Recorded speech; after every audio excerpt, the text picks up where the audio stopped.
안녕하세요. 우리 5학년 친구들 만나서 반갑습니다. 자, 우리 이번 시간에도요. 계속해서 우리 국토의 인문환경 관련된 이야기를 살펴볼 거예요. 우리 맨 처음에 살펴본 인문환경은 인구였어요. 두 번째로 살펴본 인문환경은 도시였죠.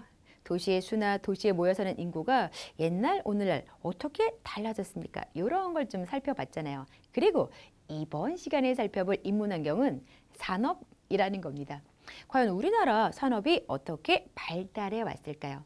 현재 각 도시에 발달된 산업의 모습은 어떠할까요? 그런 걸 좀 살펴보도록 할게요. 자, 우리나라 산업 발달 모습이 지도로 좀 표시가 되어 있어요. 자, 특히 서울을 포함한 수도권 지역에 산업이 발달해서 공업 지역이 좀 많이 나타나고 있는 모습을 확인할 수 있고요. 그리고 부산, 울산, 포항, 창원, 거제 바로 이 지역, 우리나라 남, 동쪽 해안가에도 공업 지역이 발달해 있다는 걸 알 수 있어요. 물론 남동쪽 해양 공업 지역과 수도권 공업 지역에만 산업이 발달한 건 아니죠. 또 다른 곳에도 이제 또 공업 중심지라든지 공업 지역이 표시가 되어져 있어서 다른 지역에도 산업이 발달해 있지만 좀 더 두드러지게 산업이 발달한 곳을 찾는다면 수도권 지역 그리고 남동쪽 해안 공업 지역을 꼽을 수 있다라고 보시면 돼요. 자, 그러면요. 어떻게 우리나라의 산업이 발달해 왔는지 다시 좀 정리를 해볼 텐데요. 옛날에는요. 제품을 만드는 데 필요한 재료를 쉽게 얻을 수 있는 원료 산지에 산업이 발달했어요. 그러니까 먼 나라로부터 원료를 사들여온 원료를 이용해서 제품을 만들다기보다는 직접적으로 이제 원료를 구할 수 있는 원료 산지에서 그 원료를 가지고 제품을 만드는 식의 산업이 발달하곤 했었다라고 보시면 돼요. 자, 근데 이제 1960년대 이후 생활에 필요한 물건을 공장에서 대량으로 만들기 시작하다 보니까 이 대량으로 많은 물건을 생산하기 위해서 원료를 구입하려면 그냥 원료 산지에서는요, 마련을 할 수가 없는 거죠.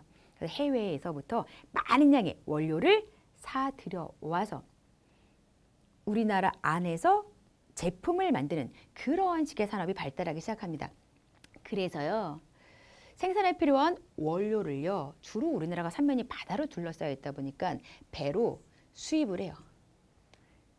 그 다음에 이렇게 해서 이제 제품을 완성한 이후에는 다시 배에 실어서 수출을 합니다.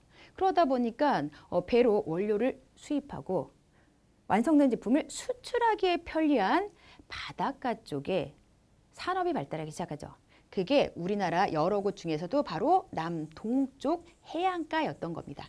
그래서 왜 앞에서 수도권에도 산업이 크게 발달했지만 남동쪽 해안 지역에도 산업이 발달했습니다. 이런 걸 좀 꼽아놨잖아요. 왜 이쪽에 산업이 크게 발달하게 됐을까? 그 까닭을 지금 살펴본 거예요.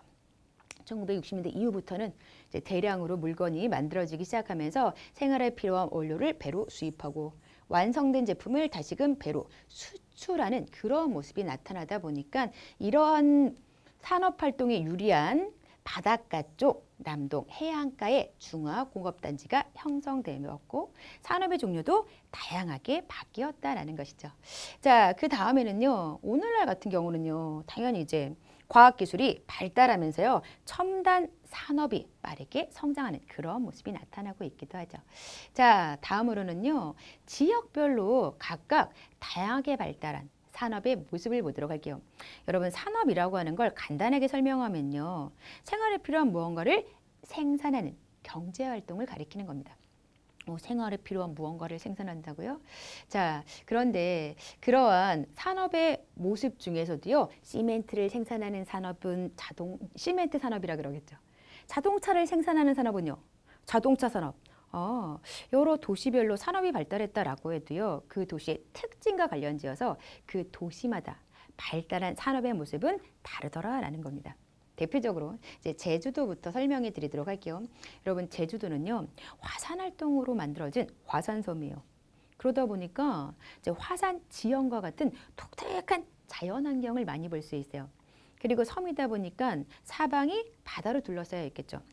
아름다운 자연 경관, 독특한 화산 지형, 쉽게 말하면 관광 자원이 풍부하다라고 말할 수 있는 겁니다. 그렇기 때문에 이런 특징과 관련지어서 제주는요, 관광산업이 발달했죠. 이에 비해서 광주는 자동차 산업, 동해는요, 시멘트의 원료가 되는 석회석이라는 자원이 풍부해요. 그러다 보니까 석회석으로 시멘트를 만드는 시멘트 산업이 발달하는 겁니다. 그리고 대구는 섬유와 패션 산업이 발달했고요. 부산 같은 경우가 딱 바다 가까이에 있는 그런 해안 도시거든요. 그러다 보니까 배로 물자 운송하는 게 쉽겠죠? 그래서 물류 산업이 발달해 있는 겁니다. 자, 그럼 이제 앞에서는 그 도시의 특징과 관련지어서 도시마다 다양한 산업이 발달한 모습들을 좀 살펴봤다면요. 이번에는 산업이 발달하고 산업이 변화되면서 우리 국토의 모습은 어떻게 달라졌는지 그런 걸 좀 보도록 할게요. 자, 두 곳의 모습을 좀 대표적인 예로 꼽을 텐데요. 인천이라는 곳이 있어요. 지역이 있어요. 자, 옛날에는요, 이런 식으로요. 자, 염전이 만들어져 있어서 사람들이 이제 소금을 얻는 그런 일들을 주로 했었어요. 그랬던 인천이 산업이 이제 발달하면서 이런 식으로 인천 남동 국가산업단지가 조성이 됩니다. 엄청난 공업도시로 발달한 거죠. 그냥 염전 정도 있었던 이런 촌락 수준의 인천이라는 지역이 바로 산업이 발달되면서 엄청난 공업도시로 변했구나라고 생각하시면 돼요. 자, 포항도 좀 보도록 할게요. 자, 포항은요, 바다 가까이에 고기잡이를 주로 하는 어촌이었어요. 포항 또한 작은 촌락이었던 거죠. 그랬던 포항이 이제 제철 산업이 발달하면서 이러한 산업, 공업 도시로 성장하는 변화가 나타납니다. 똑같은 지역이라고 하더라도 산업이 발달하면 그곳의 모습이 달라지고 이러한 곳을 포함하고 있는 우리 국토의 모습 또한 달라지는구나 라는 걸 알 수가 있죠. 자, 그러면 다음으로는요. 자, 교통과 관련된 이야기도 나눌 거예요. 이번 시간에는요. 산업만 딱 꼽아서 보는 게 아니라 인문환경으로서 교통도 같이 살펴보도록 할 텐데요. 교통은 옛날, 오늘날 어떻게 또 변화, 발달했는지부터 볼게요. 자, 1980년대 교통도 지금 철도 교통 표시되어 있고요. 고속국도, 공항, 항구 여러 이제 교통시설들이 표시가 각각 되어 있어요. 자, 그런데 2018년도 교통도를 봐야지 교통이 과거와 오늘날 어떻게 변화 발달했는지 비교가 가능합니다. 자, 옛날에는 없었던 고속철도가 오늘날은 이용이 되고 있어요. 그냥 철도가 아니라 고속철도예요. 일반 열차에 비해서 훨씬 더 빠른 속도로 먼 곳까지 빠르게 이제 이동할 수 있는 그런 교통수단이 생겨난 거죠. 고속철도가 이용되면서 서울부터 부산까지 가는데 걸리는 시간이 3시간이 채 안 된다고 합니다. 옛날에 막 5시간 가량 걸렸던 게 뭐 3시간이 채 안 될 만큼 줄어들었어요. 그리고 철도를 보더라도요. 옛날보다 오늘날 철도를 표시하고 있는 선들이 훨씬 더 많이 그어져 있다는 것도 알 수 있고요. 고속국도 같은 경우는요. 엄청나게 많이 그어져 있어요.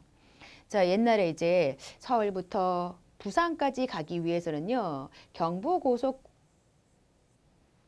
요 정도만 이용할 수 있었는데 자, 오늘날 같은 경우 서울특별시부터 부산까지 갈 때요. 기본적으로 이제 경부고속도로를 이용할 수도 있지만 그 사이사이 갈라져 있는 또 다른 고속도로를 이용해서도요. 다른 데 들렸다 부산 갈 수도 있고요. 또 이래저래 차가 막힌다 싶으면 다른 도로로 바꿔서 부산까지도 갈 수 있는 변화가 나타납니다. 뿐만 아니라 뭐 공항에서부터 한국까지만 해도요. 옛날에 비해서 오늘 훨씬 더 그 개수가 늘어났다는 걸 알 수 있어요. 이러한 변화 모습을 간단하게 글로 설명을 하자면요. 오늘날에는 다양한 교통시설이 우리나라 구석구석을 그물망처럼 연결하고 있다라고 말할 수 있죠. 그만큼 교통이 옛날에 비해서 시간이 흐르면서 오늘날 훨씬 더 발달했다라고 말할 수 있습니다. 자, 그러면요. 앞에서 이제 우리나라 교통이 엄청 발달했어요 라는 걸 확인했잖아요. 이런 교통의 발달과 생활 모습의 변화를 좀 연관지어서 살펴볼게요. 이 경부고속국도가 완공되면서 전 국도가 1일 생활권으로 연결되었어요. 이 생활권이라고 하는 거 뭐 통학, 통근과 같은 일상의 생활 범위를 가리켜요. 일상적으로 사람들이 생활할 때 어디부터 어디까지를 이용하고 있지? 이런 걸 생활권이라고 하는데 고속국도가 이제 완공이 되면서 우리나라 국토 이곳저곳을 하루 만에 갔다 되돌아올 수 있는 그런 생활의 변화가 나타난 거예요. 그런데 앞에서 말씀을 드렸다시피 고속철도가 개통되고 난 후부터는요. 우리나라 전 국토가 반나절 생활권으로 바뀌어요. 이제 하루도 안 걸린다는 거죠. 반나절 만에 우리나라 국토 이곳저곳을 갔다 원래의 위치로 되돌아올 수 있는 그런 변화가 나타났다라고 생각하시면 돼요. 자, 그리고요. 항구의 수도 늘어났잖아요. 이런 걸 바탕으로 해서 산업에 필요한 원료 공급이 원활해졌어요. 우리나라 이제 삼면이 바다로 둘러싸여 있다 보니까 이제 물건을 만들 때 필요한 원료를 배로 운반해서 수입을 주로 한단 말이죠. 근데 이런 배를 정박해 놓을 수 있는 시설인 항구가 늘어난 만큼 당연히 배를 이용해서 원료 공급되는 게 원활해졌겠죠. 공항의 수도 늘어났기 때문에 지역 간 교류도 더욱더 활발해집니다. 그리고요, 교통이 발달하면서 당연히 사람, 물자의 이동도 더욱더 늘어나고요. 지역 간의 이동 시간이 줄어들다 보니까 지역 간 거리는 점점 가깝게 느껴지고 있어요. 사실 서울에서부터 부산까지의 거리 자체는 그대로인데 옛날엔 5시간 걸렸다라고 한다면 오늘날은 2시간 30분 가량이 걸린다라고 생각을 합시다. 그럼 사람들은 서울부터 부산까지의 거리가 좀 줄어든 것 같은데? 서울, 부산 그렇게 먼 거리 같지 않은데? 이런 걸 느끼겠죠. 그래서 사람들이요, 우리 국토가 좀 작아진 듯한 느낌을 받기도 한다라고 합니다. 자, 그러면요, 우리 계속해서요, 인구가 옛날 오늘날 어떻게 변했는지도 살펴봤고요. 도시 또한 어떻게 달라졌는지, 산업, 교통 등등이 어떻게 달라졌는지 간단하게 말을 하면요, 여러 인문 환경이 어떻게 변화되었는지를 살펴본 거예요. 이런 인문 환경의 변화라는 게 결국엔 우리 국토의 모습을 달라지게 했죠. 이런 걸 다시금 좀 되짚어 보도록 할게요. 여러분, 인구가 많은 지역일수록 그 많은 인구의 생활을 안정적으로 유지시키기 위해서 다양한 교통망이 발달하겠죠. 자, 이렇게 교통망이 발달하다 보니까 신속하게 물자를 이동할 수 있게 돼요. 이러한 물자 이동을 바탕으로 해서 다양한 산업이 성장합니다. 이렇게 인구도 늘어나고 교통도 발달하고 산업도 발달하다 보니까 더욱더 많은 도시가 생겨나요. 자, 이렇게 도시가 성장하다 보니까 인구가 또 늘어나요. 자, 그러다 보니까 다시 앞에서 본 것과 같이 교통도 연달아 발달하고 교통이 발달하니까 산업도 연달아 발달하게 됩니다. 인구, 교통, 산업, 도시 각각 다른 인문 환경 요소이지만 서로 연관성이 있구나 라는 걸 우리 친구들이 좀 깨달아야 돼요. 자, 우리나라 인구 분포도를 다시 한번 띄웠는데요. 그 옆에 나란히 우리나라 주요 공업 지역 분포도도 띄웠어요. 자, 수도권 지역, 남동, 해안공업지역 요 일대의 공업지역들이 많이 분포하고 있는데요. 역시 이것과 거의 유사하게 여기에 인구 많이 밀집해 있고요. 이 지역에도 인구가 많이 밀집해 있는 모습이 나타납니다. 아, 인구가 많은 지역일수록 공업도 발달해 있구나. 이런 연관성을 알 수 있는 그런 자료가 되겠죠. 자, 인구가 많은 지역에 주요 도시가 분포하고요. 주요 공업 중심지 공업 지역에도 인구가 많고 도시가 발달해 있다는 걸 알 수 있는 거죠. 이거를요, 돌고 도는 관계로 그림으로 좀 표현할 수도 있어요. 인구가 많아요. 그랬더니 도시가 성장해요. 자, 도시가 성장하니까 교통이 발달해서 인구가 다시 늘어나요. 자, 그리고요, 이 교통이 발달하다 보니까 원활한 원료 공급과 관련지어서 산업이 발달해요. 자, 산업이 발달하면서 인구가 늘어났고 이렇게 해서 또다시 인구가 늘어난 걸 바탕으로 도시가 성장하고 도시가 성장한 걸 바탕으로 교통이 발달하고 도시와 산업 간에도 관련이 있죠. 산업의 발전으로 도시의 일자리가 늘어나고요. 교통의 발전으로 지역 간 인구 이동이 늘어나고요. 서로 따로따로 떨어져 있는 인문 환경 같지만 관련을 맺고서 여러 가지 발달을 돕고 돕는 그런 모습이 나타나면서 우리나라 전체 국토의 모습도 인구가 늘어나고 도시가 늘어나고 교통이 발달하고 산업이 성장하는 식으로 달라졌구나 라고 생각하시면 됩니다. 자, 그러면요, 오늘 공부한 내용 중에서 좀 궁금한 점이 있다라고 하는 친구들이 있어서 우리 Y 같이 살펴보도록 할 텐데요. 교통의 발달로 3시간 내 이동 가능한 거리는 어떻게 변했을까라는 건데요. 자, 옛날 같은 경우는요. 이제 기차를 타고 그때 기차가 새마을호라는 게 있었어요. 한 5시간 정도를 가야지 서울에서 부산까지 갈 수 있었어요. 자, 즉 옛날에는요. 3시간 내 이동 가능한 거리가 서울에서부터 한 김천 정도밖에 안 됐던 거죠. 부산까지 못 가요. 그런데 교통이 발달하면서요. 자, 우리 고속 열차를 타고 가게 되면요. 2시간 40분 만에 서울부터 부산까지 갈 수 있게 되었어요. 오? 3시간 내 이동할 수 있는 거리가 훨씬 더 옛날에 비해 늘어난 거죠. 이러면서 생활권이 좀 늘어났고 사람들은 우리 국토가 좀 작아진 듯이 느끼기도 한다라는 것도 정리해두면 좋겠죠. 자, 그러면 마무리 퀴즈도 풀어보도록 하겠습니다. 첫 번째 퀴즈요. 오늘날에는 과학과 기술이 발달하면서 첨단 산업도 빠르게 성장하고 있고요. 1970년대에 경부 고속국도가 완공되면서요. 전 국토가 일일 생활권으로 연결되었죠. 자, 도시가 성장하면서 더 많은 인구가 일자리를 찾아서 도시로 이동을 해요.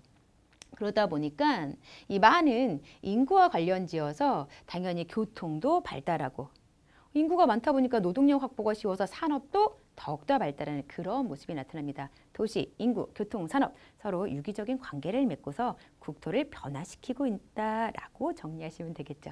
자, 오늘의 이야기 마무리가 되었네요. 우리 친구들 이번 시간에도요. 열심히 공부하느라고 수고 많았습니다.